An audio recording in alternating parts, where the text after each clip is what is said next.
Hello students, welcome back in your own YouTube channel that is trust tutorials. आज हम बात करने वाले हैं क्लास 11th की।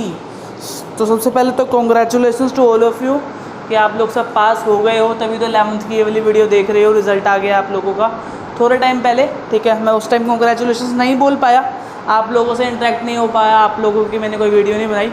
सबसे पहले congratulations to all of you. Comment में थैंक यू कर देना, कोई दिक्कत वाली बात नहीं है, ठीक है। तो collection of data that is chapter number 3, chapter number 1 and chapter number 2 is already done, ठीक है ना। हम डन कर चुके हैं, वीडियो डाल चुके हैं। अब हम चलते हैं चैप्टर नंबर 3 पे। That is most important chapter, और इससे 1-2 क्वेश्चन हर बार पेपर में आते ही आते हैं। ऐसे 1 में ज़्यादा आते हैं और ऐसे 2 में थोड़े कम आ जाते हैं, ठीक है। इंपॉर्टेंट क्वेश्चन होगा आज की एक वीडियो में। एक 6 नंबर का, एक 4 नंबर का क्वेश्चन पक्का मैं करवा के ही भेजूँगा आप लोगों को, जो ऐसे 1 के अंदर एक आएगा ही आएगा, ठीक है। सो डोंट वरी कि यार मैं आपका 30 से 40 मिनट वेस्ट करने वाला हूँ। तो चलो लुक करते हैं अपने चैप्टर की तरफ। That is collection of data, class 11th, chapter 3 of statistics economics, ठीक है। तो सबसे पहली बात आती है कि भाई कलेक्शन ऑफ डाटा। भाई देखो, अगर आपने प्रीवियस वीडियोस देखी होंगी तो सबसे पहला स्टैटिस्टिक्स के अंदर जो सबसे पहला स्टेप है that is collection of data, ठीक है। जो भी हम डेटा को कलेक्ट करते हैं, डेटा समझ रहे हो ना, data is a numerical term, एक नंबर से रिलेटेड। भाई अगर मैं किसी की एज को अगर मैं किसी को क्या कर रहा हूँ, कलेक्ट कर रहा हूँ, भाई इसकी एज 25, इसकी एज 26, इसकी 27, इसकी 30, इसकी 32, 32 मतलब 45, 50। तो what I am collecting data. मैं एक डेटा को कलेक्ट करे जा रहा हूँ, और डेटा हमेशा न्यूमेरिकल टर्म्स में होता है। इसलिए हमने पहले चैप्टर में पढ़ चुके हैं, स्टैटिस्टिक्स ऑलवेज कंसीडर नंबर्स। हमेशा स्टैटिस्टिक्स है वो नंबर्स पे डिपेंड करती है, ठीक है। मैं बोलूँ किसी का नेचर पता करके आओ, तो नेचर लगा सकते हो, नेचर को 1 2 3 बोल सकते हो, नहीं बोल सकते ना। तो वैसे ही हमेशा हम स्टैटिस्टिक्स में क्या कंक्लूड करते हैं, हम एक डेटा लेते हैं, वो डेटा हमेशा न्यूमेरिकल टर्म्स में बेटा होता है, ठीक है। तो हमारा वो जो सबसे पहला स्टेप है, कोई भी स्टैटिस्टिक्स को करने से पहले आपको क्या करना पड़ेगा, बहुत सारा वाइड टर्म्स के अंदर डेटा को कलेक्ट करना पड़ेगा। फॉर एग्जांपल मैं चाह रहा हूँ कि मैं पूरे ईस्ट दिल्ली के बता दूं कि ईस्ट दिल्ली में सेक्स रेशो क्या है, ईस्ट दिल्ली में सेक्स रेशो क्या है। तो मुझे क्या करना पड़ेगा, मुझे पूरे ईस्ट दिल्ली का क्या करना पड़ेगा, एक सर्वे करना पड़ेगा, सारी लोकेशंस पे जाना पड़ेगा, हर एक बंदे की डोर बेल बजानी पड़ेगी, और वहाँ से कलेक्ट करना पड़ेगा डेटा कि वहाँ पे मेल कितने हैं, फीमेल कितने हैं। उस हिसाब से मैं बता सकता हूँ कि मेल और female ratio that is sex ratio क्या बन रही है हमारे ईस्ट दिल्ली में। और हम एक और एग्जांपल लेते हैं कि पूरे ईस्ट दिल्ली में कितने 12th के बच्चे पास हुए और कितने 12th के बच्चे फेल हुए।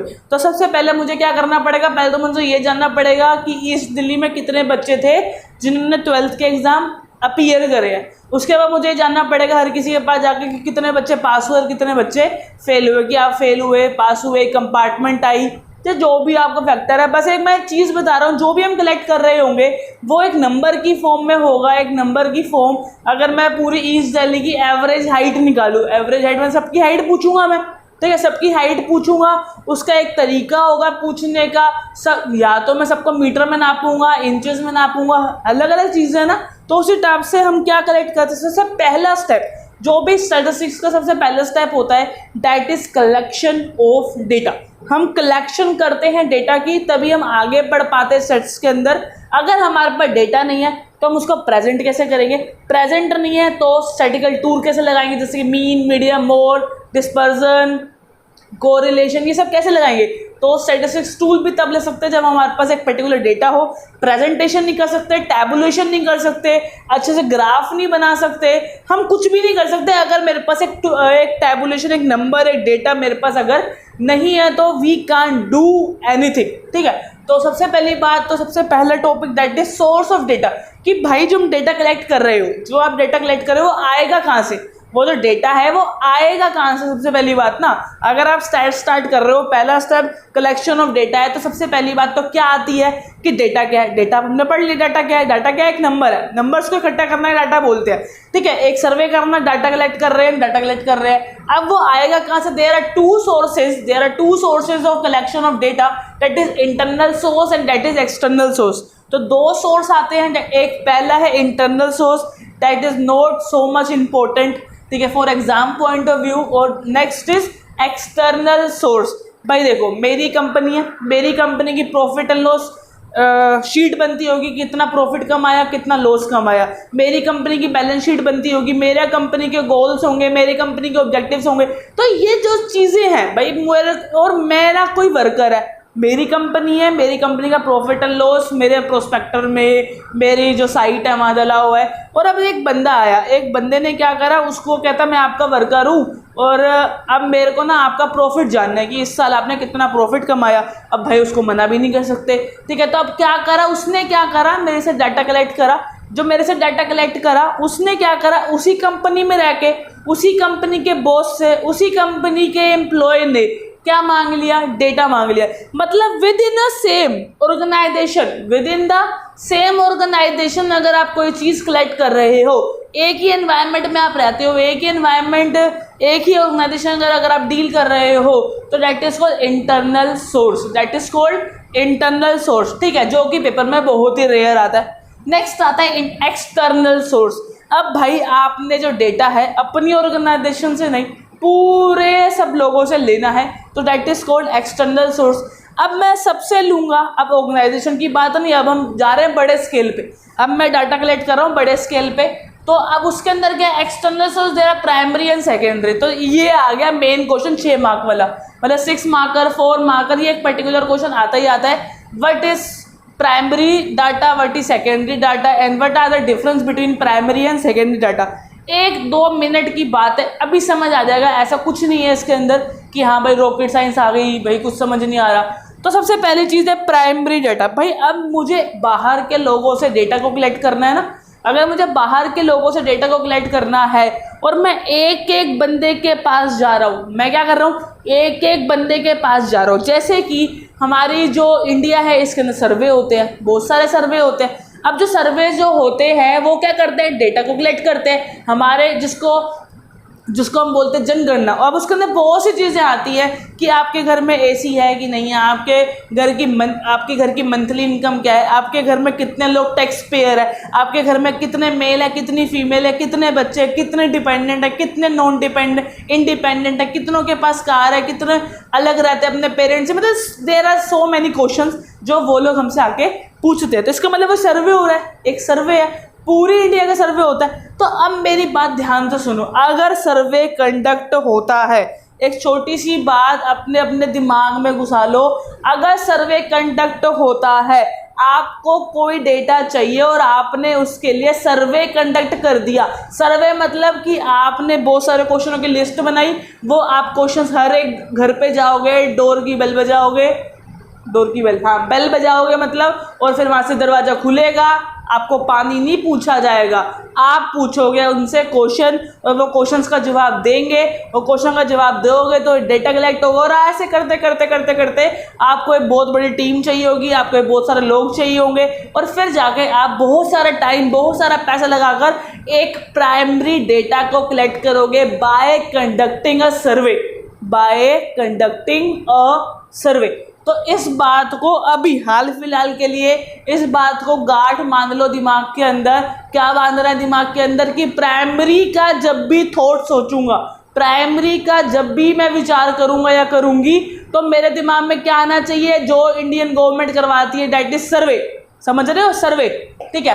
अब सेकेंडरी डाटा क्या है भाई, सर्वे नहीं करना, मतलब पकी पकाई खीर मिलनी है और खानी है और स्वाद लेना है बस, वो भी ठंडी ठंडी, ठीक है जी। मुंह में पानी आ गया हो तुम लोगों के तो, ठीक है। सेकेंडरी डाटा सुनते हैं मेरी बाट। तो हमें कहीं नहीं जाना, हमने क्या किया, मुझे चाहिए सेक्स रेशो, फटाफट से गूगल खोला, गूगल में लिखा sex ratio of Kerala, sex ratio of Delhi, sex ratio of this, her state की सेक्स रेशो आती गई, इवन कंट्रीज की आ जाएगी, कॉन्टिनेंट की आ जाएगी, तो हर चीज़ की आ सकती है। कोई सी भी इंफॉर्मेशन, कितने बच्चे पास आउट हुए इस साल, कितने बच्चों ने 12th का एग्जाम दिया है, तो ये सारी इन्फॉर्मेशन गूगल पे है, ये सारी इन्फॉर्मेशन मैगजीन्स में छपती है, ये सारी इन्फॉर्मेशन न्यूज़पेपर पे आती है, ये बहुत सारे स्टैटिस्टिकल डाटा जो हमारी गवर्नमेंट कराती है, ताकि बिजनेस ग्रो कर सके, ताकि हमारा इकोनॉमी पता चल सके।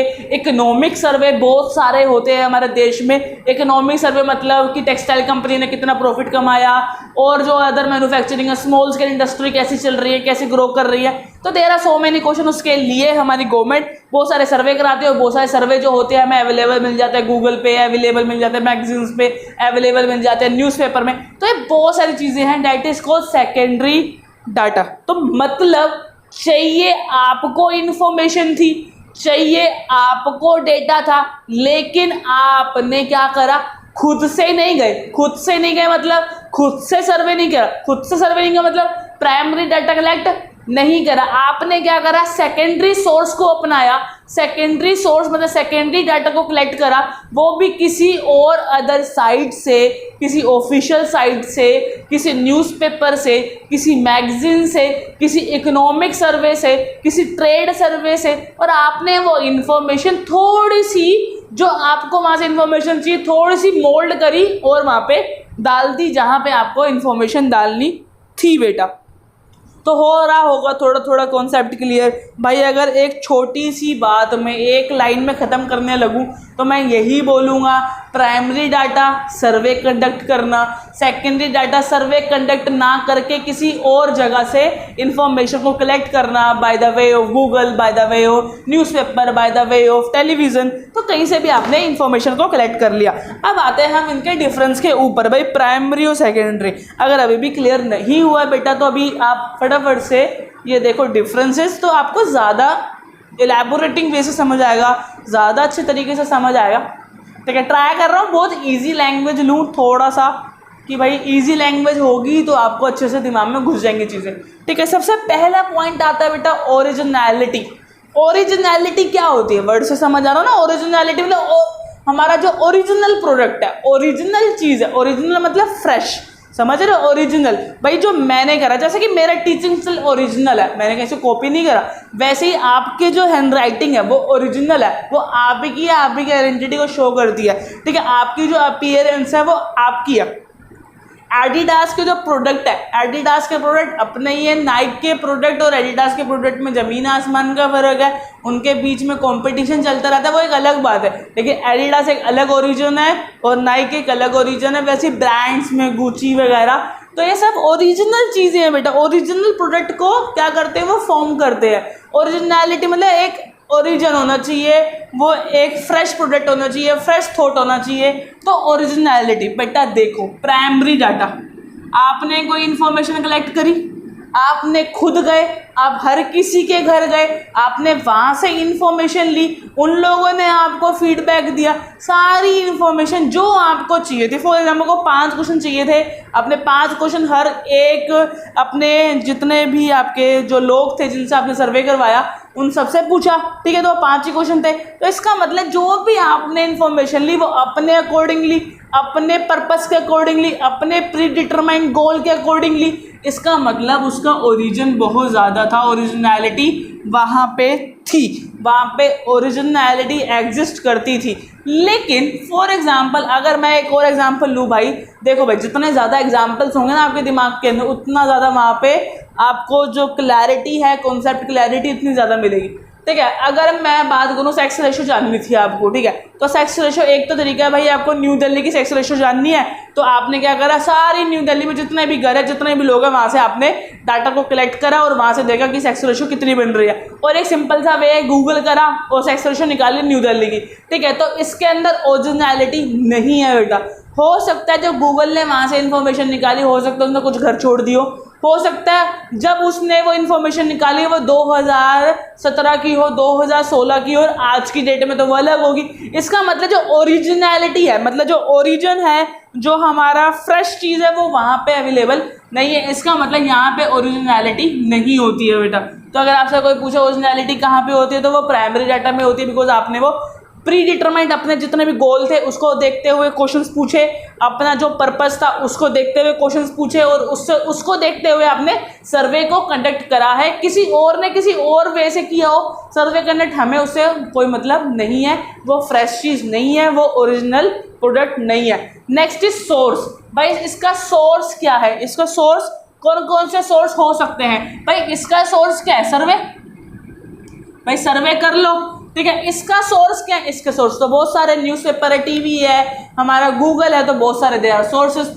टाइम, अब किसके अंदर टाइम ज़्यादा लगेगा और किसके अंदर टाइम कम लगेगा? भाई छूटते ही बता दोगे, टाइम जो है इसके अंदर ज़्यादा लगेगा और इसके अंदर टाइम क्या होगा? बहुत ज़्यादा कम लगेगा। भाई देखो ना, प्राइमरी डाटा अगर आपने जानना है कि कितने लड़का कितने लड़कियां हैं हमारी, चलो सिर्फ उत्तम नगर, तिलक नगर, जनकपुरी के अंदर ही मान लेते हैं 3 चीज़ें, तीन हमारे लोकेशंस हो गई। उत्तम नगर हो गया, अब उत्तम नगर भी बहुत बड़ा है, जनकपुरी बहुत बड़ा है, तिलक नगर भी बहुत बड़ा है। तो वहाँ का जो सर्वे अगर मैं कंडक्ट कर रहा हूँ तो बहुत ज़्यादा टाइम लगेगा। प्लस में मुझे एक के घर जाना पड़ेगा, मुझे अपना रोज का दिन पूरे 2-3 महीने वहाँ लग जाएंगे। अगर मैं बहुत बड़ी टीम बिल्ड करूँगा उसके लिए बहुत ज़्यादा मुझे पैसे की रिक्वायरमेंट है, इसका मतलब पैसे भी ज़्यादा लगेंगे। लेकिन उसी तरीके से अगर मैं अपने पूरे न्यू दिल्ली को निकाल लेता और मुझे 1 ही मिनट लगता, गूगल से मुझे मिल जाता या किसी मैगजीन से मिल जाता, तो वो टाइम बिल्कुल कम लगा और पैसे तो लगे ही नहीं, बिल्कुल पैसे तो बहुत ही कम लगे। तो इसलिए कहते हैं कि ये एक चीपर है, ठीक है, और ये हमारा थोड़ा सा कॉस्टली है बेटा। टाइम इसमें ज़्यादा लगता है और ये थोड़ा टाइम के अंदर इकोनॉमिकल है, ठीक है। रिलायबिलिटी का मतलब होता है किस पे आप ट्रस्ट कर सकते हो, किस चीज़ के ऊपर आप ट्रस्ट कर सकते हो, ठीक है। रिलायबल का मतलब समझो ना, ट्रस्ट करना, बस एक बिल्कुल सही, ऑथेंटिक और रिलायबल, जिस पर आप ट्रस्ट कर पा रहे हो, ठीक है। रिलायबिलिटी की बात करें तो ऑब्वियस ही बात है बेटा, प्राइमरी जो डाटा है उसके अंदर आप ज़्यादा रिलायबल होगे, ज़्यादा विश्वास कर सकते होगे, बिकॉज वो आपने खुद कलेक्ट करा है, खुद आपने बहुत ज़्यादा मेहनत करी उसको कलेक्ट करने के अंदर, बिल्कुल फ्रेश चीज़ आप लेके आए, बिल्कुल आपने हर एक बंदे के पास गए और वहाँ से आपने इन्फॉर्मेशन कलेक्ट करी और बहुत सारा अपना टाइम लगाया, बहुत सारा पैसे लगाया, तो रिलायबिलिटी यहाँ पे ज़्यादा बढ़ जाती है। दूसरे बंदे ने किस गोल के अकॉर्डिंग कैसे उस डाटा को कलेक्ट करा होगा, क्या उसने वहाँ पे बायसनेस करी होगी, बायसनेस समझ रहे हो? फॉर एग्जाम्पल कि यार 4 घर करने थे, 1 घर करा और बाकी के सर्वे खुद भर दिए, जो तुम लोग अभी करोगे जब तुम्हें प्रोजेक्ट मिलेगा क्वेश्चनएयर करने के लिए, तो मुझे पता है कि उसमें से 25 क्वेश्चनएयर भरने होते हैं, 1 जाएंगे पड़ोसी के पास और बाकी सारे खुद भर लेंगे, ठीक है। सारे दोस्तों की पलटन आएगी, एक रूम के अंदर बैठ के सारे भर देंगे डिफरेंट राइटिंग के अंदर। तो मुझे तो कांड पता है, तुम ये क्या कांड करते हो। तो रिलायबिलिटी सेकेंडरी के अंदर नहीं होती, कम होती है। प्रिकॉशंस बेटा देखो, प्रिकॉशंस यहाँ पे तो बहुत ही रेयर होते हैं और यहाँ पे बहुत ज़्यादा होता है। प्रिकॉशन समझ रहे हो वर्ड? प्रिकॉशंस क्या होता है? मतलब बचाव, कैसे हम बचाव करें। देखो जैसे कि अब कोरोना का टाइम है, कोरोना में प्रिकॉशंस क्या क्या है? मास्क लगा लो, शील्ड लगा लो, ग्लव्स पहन लो, सैनिटाइजर यूज़ कर लो, बाहर आओ तो सोशल डिस्टेंस का पालन करो, 2 मीटर के डिस्टेंस रखो अपने आसपास। तो प्रिकॉशंस, ठीक है। तो प्राइमरी डाटा में प्रिकॉशन इसलिए नहीं होते बिकॉज वो बहुत ज़्यादा रिलायबल होता है। वहाँ पे आप हर एक बंदे के पास जा रहे हो, उसको सर्वे ले रहे हो, तो आप उससे पर्टिकुलर चीज़ें पूछोगे, जो आपको इन्फॉर्मेशन चाहिए वही लोगे और बाकी इन्फॉर्मेशन को छोड़ दोगे। जबकि अगर मैं बात करूँ सेकेंडरी डाटा के अंदर, इसके अंदर बहुत से डाटा आ जाएगा। अपना अगर सेक्स रेशियो लिखना, बहुत कुछ आ जाएगा, पूरा विकीपीडिया खुल जाएगा, उसके अंदर सेक्स रेशियो की डेफिनेशन होगी, सारे स्टेट होंगे, कॉन्टिनेंट होंगे, कंट्री होंगे। अब आपको वहाँ से क्या चाहिए? तो वहाँ पे बहुत सारे प्रिकॉशंस होते हैं कि भाई ये लेना है नहीं लेना। अब आपने डाटा तो ले लिया, आपने बोला डाटा चाहिए, अब डाटा तो वहाँ पे बहुत सारे ईयर्स का होगा, 2016 का, 2018 का, 2020 का, तो इतना सारा डाटा थोड़ा लेना, जो आपको सही लगेगा वो ले लोगे। मान लो कि आपने डाटा चाहिए तो 2018 का, लेकिन यहाँ पे कोई टेबल शो हुई और आपने फटाफट से वो टेबल लिख ली, भाई हो गया, सेक्स रेशियो निकाल ली हमने, लेकिन गलत आपने लिख दी बिकॉज वो 2016 आपने टेबल का नहीं पढ़ा, जिसकी वजह से आप वो जो आपने कलेक्शन डाटा किया वो गलत हो गया। तो देयर आर सम प्रिकॉशंस कि भाई अपने प्रिकॉशंस मतलब बचाव कि हमारा जो डेटा है वो गलत ना हो जाए। तो these are the some differences. तो एक बार रिकैप करते हैं। ओरिजिनलिटी प्राइमरी में ज़्यादा, सेकेंडरी में कम। सोर्स सर्वे करना और यहाँ पे सर्वे ना करना, गूगल वगैरह। टाइम यहाँ पे बहुत ज़्यादा लगता है, यहाँ पे कम लगता है। कॉस्ट यहाँ पे बहुत ज़्यादा लगती है, कम लगती है। रिलायबिलिटी, ट्रस्ट वगैरह यहाँ पे ज़्यादा है, यहाँ पे कम है। प्रिकॉशंस यहाँ पे नहीं लेनी पड़ती, यहाँ पे बहुत सारी लेनी पड़ती है। ठीक है, अब इतनी सी बात समझ आ गई होगी। ठीक है, अब बेटा कुछ ना मेथड्स हैं भाई। प्राइमरी जब डाटा को कलेक्ट कर रहे होगे तो ऐसा ही नहीं कि भाई आपने हर किसी के बाद जाके डोरबेल बजाई और आप वहाँ से एक बंदा आया, बस उसके आगे नहीं बोलूँगा, बेइज्जती बहुत होगी तुम्हारी। ठीक है, तो उसके बाद एक बंदा आया और उसने अपना जो भी आपने क्वेश्चंस पूछे उसके आंसर्स दिए। ठीक है, तो ऐसा नहीं है कि वो एक ही मेथड है, बहुत सारे मेथड है। तो एक एक करके डिस्कस करते हैं बेटा। वीडियो थोड़ी सी बड़ी हो जाएगी लेकिन घबराना मत। तो they are methods of collecting primary data. तो वैसे ही ना, तो कुछ सोर्स हैं सेकेंडरी के, ध्यान से सुनना, सेकेंडरी के सोर्स हैं और प्राइमरी के मेथड है। बिकॉज आप इसको रियल में कंडक्ट कर रहे हो, तो जब रियल में कंडक्ट कर रहे हो, अपने टीम बिल्ड कर रहे हो, लोग फिक्स कर रहे हो, लोकेशन फिक्स कर रहे हो, टाइम भी फिक्स कर रहे हो, तो देयर आर सम मेथड्स, ठीक है ना, कि कैसा क्वेश्चन पूछना है, क्वेश्चन कैसे पूछा जाएगा, ठीक है, अभी आगे डिस्कस करते हैं। लेकिन जब हम सेकेंडरी की बात करते हैं, सेकेंडरी में आप कुछ कलेक्ट ही नहीं कर रहे, आप क्या कर रहे हो, वहां से पिक कर रहे हो। और कहाँ से पिक करूं उसको मैं क्या बोलूंगा, सोर्स। तो जब हम आगे डिस्कस करेंगे इसके बाद हम पढ़ेंगे सोर्सेज ऑफ सेकेंडरी डाटा। तो इस चीज़ को ध्यान रखो, जो हमारा प्राइमरी डाटा है उसके मेथड्स होते हैं, बिकॉज वो रियल में कंडक्ट हो रहा है। How to conduct, there are some methods how to conduct. And secondary में तो कोई कंडक्ट ही नहीं होता, कोई सर्वे कंडक्ट नहीं होता, जिसकी वजह से उसका कोई मेथड नहीं है। लेकिन इसके क्या होंगे, देयर आर सम सोर्सेज, कि मैं इंफॉर्मेशन कहाँ से लूँ, न्यूज़पेपर में से लूँ, मैगजीन में से लूँ, ट्रेड मैगजीन्स में से लूँ, इकोनॉमिक सर्वे में से लूँ, कहाँ से लूँ। होप की समझ आ रहा होगा। तो छोटी सी बात, प्राइमरी के मेथड होते हैं, सेकेंडरी के सोर्स होते हैं। S for secondary, S for source, ठीक है। बाकी क्वेश्चन आपको आएगा तो समझ आ जाएगा। तो अब हैं दे आर 6 मेथड्स। अब इन मेथड्स के बारे में पढ़ते हैं धीरे धीरे धीरे धीरे करके, ठीक है। घबराओ मत, अच्छा जा रहा होगा लेक्चर, मुझे पता है। जो लोग देख रहे हैं और साथ साथ में इंस्टाग्राम भी चलाते हैं ना कुछ लोग, तो ठीक है। Method of collection primary data, तो भाई इंस्टाग्राम को छोड़ो, पढ़ाई पे ध्यान दो। सबसे पहले है डायरेक्ट पर्सनल इन्वेस्टिगेशन। अब भाई सुनो, ये वही है जो मैं इतनी देर से बोल रहा हूँ कि आप हर एक बंदे के पास गए, उसके पास जाके इन्वेस्टिगेशन करी। इन्वेस्टिगेशन वो नहीं, CID नहीं, ठीक है। इन्वेस्टिगेशन मतलब आपने उससे क्वेश्चन पूछे, उसने फीडबैक दिया, उसने आंसर दिया, इसको भी इन्वेस्टिगेशन ही बोलते हैं। अब सुनो, डायरेक्ट मतलब सीधा, पर्सनल एक एक बंदे से मिला, इन्वेस्टिगेशन क्वेश्चन आंसरिंग करी और वहाँ से क्या कलेक्ट करा, डेटा को कलेक्ट कर लिया, इन्फॉर्मेशन को कलेक्ट कर लिया, जो मुझे इन्फॉर्मेशन चाहिए थी कलेक्ट कर ली, तो इसको हम बोलते हैं डायरेक्ट पर्सनल इन्वेस्टिगेशन। अब इन सब के कुछ कुछ मेरिट्स है, कुछ कुछ डीमेरिट्स है। मैं सिर्फ ओवरव्यू दूंगा, बिकॉज इतने सारे मेरिट्स, इतने सारे डीमेरिट याद करना इज नॉट सो पॉसिबल, ठीक है। लेकिन आप पढ़ लेना, जो भी आपके पास बुक है उसकी लैंग्वेज एक बार रीड कर लेना। मैं आपको अच्छे से समझाऊंगा और बताऊंगा कि कौन कौन से इंपॉर्टेंट है, जो याद होने चाहिए, जो याद नहीं होने चाहिए, ठीक है। जो याद होने ही चाहिए और नहीं याद वाले आपको बुक में मिल जाएंगे, ठीक है। Direct personal investigation. अब आती है डायरेक्ट पर्सनल इन्वेस्टिगेशन। आपको पता है कि मेरे को हर एक के घर जाना है और वहाँ से उससे पर्सनली बात करनी है, उससे पर्सनली बात करके मैं वहाँ से उसकी इन्फॉर्मेशन ले लूँगा।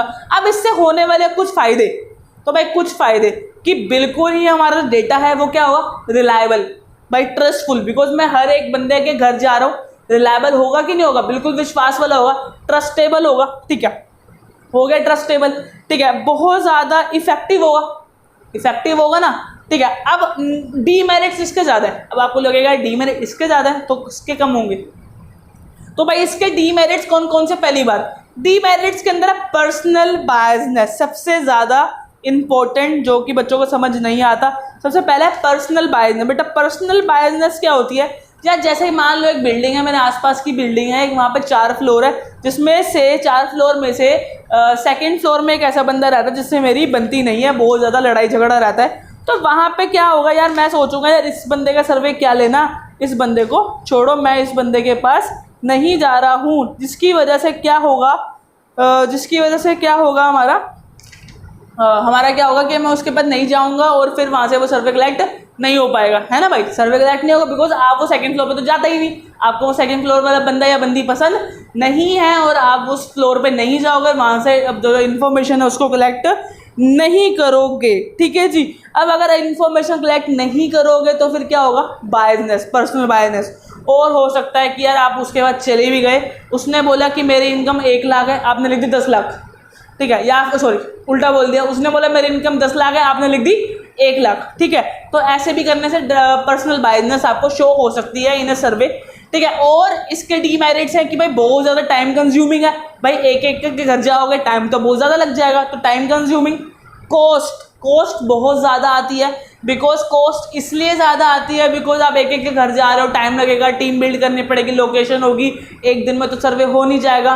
और जो टीम बिल्ड करोगे उसको पैसा दोगे, क्वेश्चन एयर निकालोगे, बहुत सारे क्वेश्चन पूछोगे, टाइम इन्वेस्ट करोगे, तो बहुत ज़्यादा कॉस्टली। कुछ फ़ायदे और भी है, जैसे कि फ्लेक्सिबल है। भाई एक बंदा है, उसको ना थोड़ी सी ना क्या हो रहा है कि वो मना कर रहा है, मतलब डिनाई कर रहा है, वो अपनी ना इनकम सही से नहीं बता रहा। तो अगर वो इनकम सही से नहीं बता रहा, आप ना थोड़ा क्वेश्चन, आपने उससे पूछा कि बेटा सॉरी बेटा बोल रहा हूँ कि मैम अपनी इनकम बताओ, तो ना वो हेजिटेट हो गई लड़की, वो जो लेडी थी वहाँ पे हेजिटेट हो गई सिचुएशन के अंदर, और वो अपना जो इन्फॉर्मेशन है वो देना नहीं चाहती।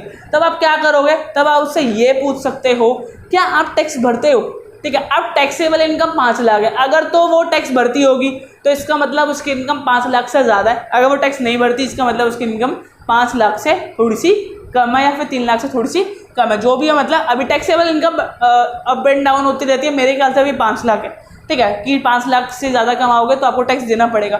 तो ये हो गया डायरेक्ट पर्सनल इन्वेस्टिगेशन के कुछ नॉर्मल से क्वेश्चन, मेरिट्स और डीमेरिट्स।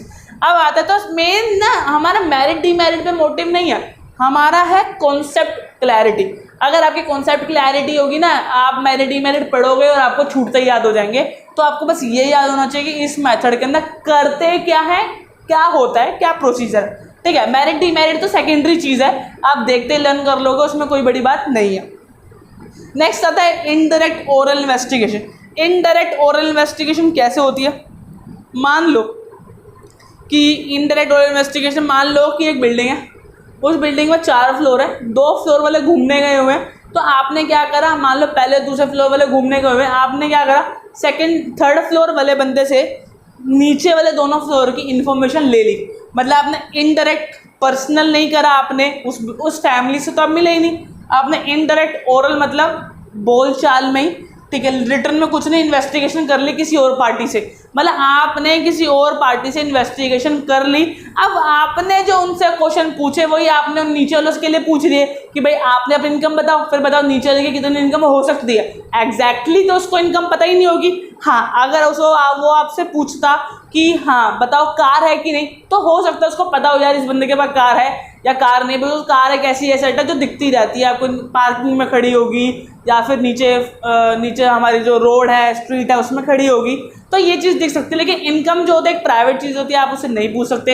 हाँ, ये पूछ सकते हैं कि आप उसके घर में कितने बच्चे, तो उसको पता होगा, ऑब्वियसली पता है पड़ोसी को, पड़ोसी तो वैसे ही दूसरा कैमरा होता है आजकल, ठीक है, तो उसको पता होगा कि कितने उसके बच्चे हैं और वो कौन सी क्लास में है, ये भी पता हो सकता है। बिकॉज आजकल लेडीज़ के बच्चों में बहुत ज़्यादा कॉम्पिटिशन है, पता नहीं किस बात का, ठीक है। तो इनडायरेक्ट ओरल इन्वेस्टिगेशन मतलब कि आपने किसी और से किसी और की इन्फॉर्मेशन ले ली। अब वो ठीक हो गलत हो वो अलग बात है। अब इसमें क्या हो सकता है भाई, देखो मान लो पड़ोसी से ले ली, इस पड़ोसी की भी, उस पड़ोसी की भी, उस पड़ोसी की भी, टाइम बच गया, टाइम सेविंग है, ठीक है। अब हो क्या सकता है, गलत इन्फॉर्मेशन पहुंच सकती है, रिलायबिलिटी मतलब विश्वास करने वाली चीज़ कम हो गई। पड़ोसी ने बताया, कम बताया, ज़्यादा बताया, हमें क्या पता, हमें तो पता ही नहीं। अब हम तो बस उस पर आंखें बंद करके विश्वास कर रहे हैं, ट्रस्ट कर रहे हैं। हो सकता है गलत हो सकता है उसको खुद ही नॉलेज ना हो, वो बस मतलब अपने आप को शाना दिखाने की वजह से कि हाँ मेरे को सबको पता है, सब कुछ पता है, उसकी वजह से वो गलत इन्फॉर्मेशन आपको दे दे और आपका सर्वे गलत हो जाए, ठीक है। नेक्स्ट है, सॉरी थोड़ा सा मिट गया ये, information from correspondents. Information from correspondent का मतलब बेटा क्या होता है, जैसे कि ना हर जगह डिपार्टमेंट्स होते हैं, डिपार्टमेंट्स मतलब मैगजीन्स, न्यूज़पेपर और अलग से पब्लिक फिगर्स होती है, एमसीडी डिपार्टमेंट्स होते हैं। तो ये लोग ना काफ़ी सारा इन्फॉर्मेशन हमारी जो लोकेलिटी है उसकी रखते हैं। तो हमें अगर कोई हमें चीज़ चाहिए, हमें कोई डाटा चाहिए, तो हम यहाँ से भी ले सकते हैं, ठीक है। इन एमसीडीज़ जो हमारी पॉलिटिकल पार्टीज़ हैं जो, या फिर इनके कैबिनेट्स हैं, वहाँ से हम इन्फॉर्मेशन कलेक्ट कर सकते हैं। सेकंड है हमारा टेलीफोनिक इंटरव्यू। कुछ नहीं करना, आपने पूरे लोकेलिटी के टेलीफोन नंबर लेने हैं, हर एक फैमिली के एक बंदे को पूछना है, वहाँ से कॉल करनी है, कॉल पे आपने 5-6 क्वेश्चन जो आपने पूछने हैं वो आप पूछ सकते हो और वहाँ से पूछकर अपने सर्वे कर सकते हो। तो ये काफ़ी इकोनॉमिकल है, पैसा कम लगता है, टाइम कम लगता है और रिलायबल भी है काफ़ी हद तक। और एक आधी डीमेरिट होगी, ठीक है। नेक्स्ट है, ये 2-3 डीमेरिट हो सकती है। फ़ोन नंबर कहाँ से लाओगे, प्राइवेट नंबर कहाँ से लाओगे, तो हर किसी के नंबर हर किसी के पास तो है नहीं, जब मिल जाएंगे। नेक्स्ट है मेल क्वेश्चनर, मेल क्वेश्चनर। बेटा क्वेश्चनर क्या होता है? पहली बात तो क्वेश्चन मतलब आपने 10 क्वेश्चन पूछने हैं, वो 10 क्वेश्चन लाइन में लगे हुए हैं, वो आप उस सामने वाली पार्टी से पूछोगे जिसका आप सर्वे कलेक्ट कर रहे हो। मेल क्वेश्चनर का मतलब आपने पास दूसरे सारे किसी लोकेलिटी में हर एक फैमिली की मेल आईडी ले ली और वहाँ से आप वो सर्वे भेजे जा रहे हो उसकी ईमेल आईडी से। तो इससे होगा क्या? कई लोग तो मेल खोलेंगे, कई लोग तो मेल ही नहीं खोलते, और कईयों के पास जीमेल ही नहीं होगा। अब अगर मेल नहीं है तो वो मेल नहीं खोल सकते, और कई लोग अनइंटरेस्टेड होते to open an particular mail कि भाई मेल है छोड़ लेना, बाद में देखो नोटिफिकेशन हटा दी।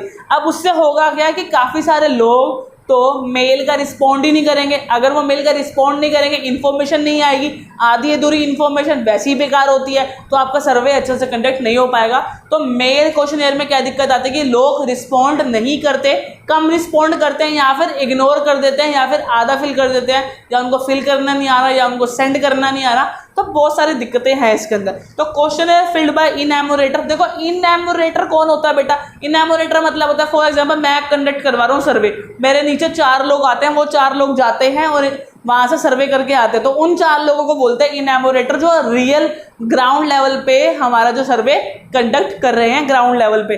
तो इनैमोरेटर फिल्ड बाय द इनैमोरेटर क्वेश्चनर। तो क्वेश्चनर हम लेके जाएंगे किसी बंदे के पास जिसका हमें सर्वे करना है, उसके पास लेके गया हमारा ही इनैमोरेटर, वो क्या करेगा? वो आंसर पूछेगा, इनैमोरेटर क्वेश्चन पूछेगा, वो आंसर देगा और इनैमोरेटर उसको फिल करेगा। इससे होगा क्या? टाइम तो लगेगा, माना कि टाइम कंज्यूमिंग है, माना कि कॉस्ट कंज्यूमिंग है, बहुत ज़्यादा कॉस्ट लेगा, लेकिन वो डायरेक्ट होगा, ठीक है। बायसनेस कम होगी, because there are some particular question biasness कम हो सकती है, हो सकता है पर्टिकुलरली बायसनेस हो भी सकती है, लेकिन एक क्वेश्चन के अंदर एक सीक्वेंस होती है। आपने 10 क्वेश्चन तो 10 के 10 क्वेश्चन पूछोगे, कोई क्वेश्चन स्किप नहीं होगा, तो ये क्वेश्चन की एक क्वालिटी होती है। तो दीज आर सम मेथड्स। पहले मैं सीधा जाया, पूछ लिया, किसी और से पूछ लिया, किसी पार्टीज वगैरह से पूछ लिया, एमसीडी डिपार्टमेंट से पूछ लिया, न्यूज़पेपर वाले से पूछ लिया, टेलीफोन करके पूछ लिया, मेल कर दिया क्वेश्चनर, वो रिस्पॉन्ड करेंगे, और हमारा क्वेश्चनर किसी और पार्टी के पास लेके गए और वहाँ से उससे फिल करवा के ले आए। यहाँ पे देखो, आप किसी पार्टी के पास गए, उसको पढ़ना नहीं आता, उसने इनैमोरेटर ने पढ़ के बता दिया, तो वो फील्ड तो हो गया ना। अगर वो अनएजुकेटेड है तब भी फील्ड हो गया, एजुकेटेड है तब भी फील्ड हो गया। लेकिन यही बात यहाँ नहीं हो सकती थी मेल वाले में, क्योंकि मेल तो वही कर पाएगा जो एजुकेटेड होगा, उसको क्वेश्चन समझ आ रहा होगा, उसको मेल चलानी आती होगी, फ़ोन चलाना आता होगा, तो दैट मीन्स वो पर्सन क्या होगा? पर्टिकुलरली एजुकेटेड ही होगा। तो these are some topics that we cover today. Source of data, primary या सेकंड डाटा में वर्सेस, और हमारा मेथड ऑफ कलेक्शन आगे हम पढ़ेंगे चैप्टर के अंदर। तो तब तक में आप ये सब चीज़ें याद कर लेना। प्राइमरी सेकेंडरी डाटा को बुक से रीड कर लेना, काफ़ी इंपॉर्टेंट है। मेथड्स को बुक से रीड कर लेना। Explanation with merits and demerits, merit and demerits की अगर हेडिंग करोगे, अंदर एक बार रीड कर लेना, गो थ्रू कर लेना, सारा लर्न नहीं करना, बस हेडिंग लर्न कर लो, वो भी 5-5, 6-6, 3-3, 4-4, जो आपसे याद हो, ठीक है, ठीक है। अब एक टॉपिक आता है यहाँ पर कि इनमें ना रह गया कवरिंग, एरिया वाइड कवरिंग। देखो बेटा, एरिया वाइड कवरिंग सोचो किससे हो सकता है? इससे हो सकता है, इससे हो सकता है, इससे हो सकता है, इससे हो सकता है, बहुत से लोगों से वाइड कवरिंग एरिया हो सकता है। तो आप मुझे एक कमेंट करो कि आपको इनमें से कौन सा मेथड सबसे अच्छा लगा। तो आप मुझे कमेंट करके बता सकते हो कि आपको अगर ज़िंदगी में कभी सर्वे करना होगा तो आप कौन सा मेथड करने वाले हो। ज़रूरी नहीं कि आपको मेल ही करना है, तो आपका एक पर्सनल चॉइस भी होगा। आपने इतने सारे मेथड पढ़े हैं, एक पर्सनल चॉइस मुझे बताओ, और फिर इंतज़ार करो एक नेक्स्ट वीडियो का। फिर मिलते हैं एक और एजुकेशन वीडियो के साथ, और इस टॉपिक को हम करेंगे ख़त्म। बने रहो मेरे एजुकेशन चैनल के ऊपर, दैट इज़ ट्रस्ट ट्यूटोरियल्स। फिर मिलता हूँ, अलविदा।